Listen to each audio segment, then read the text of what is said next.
In honor of Earth Day, President Biden welcomed a panel of world leaders to reignite international commitment and cooperation in cutting harmful emissions and other practices that hurt the environment. And he unveiled several new U.S. climate commitments. And as News Nation's White House correspondent Allison Harris explains, his plan is being met with a mix of skepticism and cautious optimism. Allison.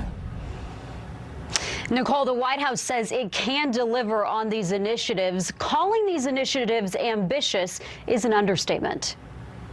President Biden is committing the United States to cutting its greenhouse gas emissions in half by the end of this decade. The signs are unmistakable. The science is undeniable. But the cost of inaction keeps mounting.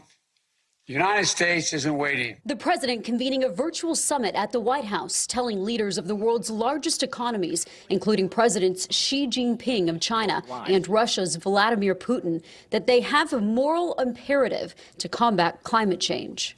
America represents less than 15% of the world's emissions. No nation can solve this crisis on our own.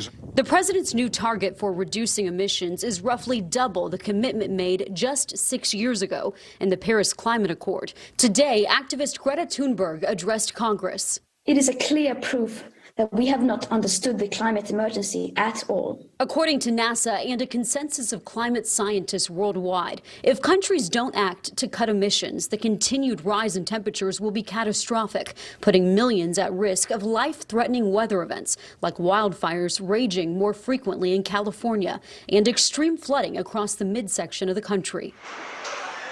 Corporate America is already on board. Ford, BMW, and other car makers are revving up their efforts, agreeing to phase out the majority of cars on American roads today, instead going electric. GM pledging a zero-emissions fleet by 2035. Republicans say that proves private sector is leading the way and government should step aside. And their plan would thrust the West Coast obsession with electric vehicles onto the entire nation. America's Power, a coal advocacy group, says it makes no sense for the U.S. to reduce its carbon emissions by half while China, the world's largest carbon emitter, continues to increase emissions. In Washington, Allison Harris, News Nation.